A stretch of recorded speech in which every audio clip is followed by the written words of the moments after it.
మీకు awards, rewards చాలానే వచ్చాయి మీ కెరియర్‌లో. కొన్ని వందల అవార్డులు తీసుకున్నారు. ఫస్ట్ అవార్డ్ ఇచ్చింది కళారాధన అని ఒక సంస్థ. ఓకే. వెంకటరెడ్డి గారు. ఆయన ఈ మధ్య పోయారాయన. హ్మ్.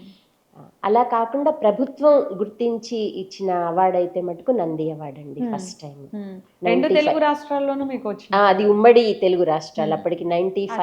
95 అండ్ 96. హ్మ్. సో అప్పటికి ఆంధ్ర, తెలంగాణ ఇంకా అవ్వలేదు కదా! సో మీకొచ్చిన అవార్డ్స్, రివార్డ్స్ ఇవన్నీ కూడా మీ మీద ఎలాంటి రెస్పాన్సిబిలిటీని పెంచిందంటారు?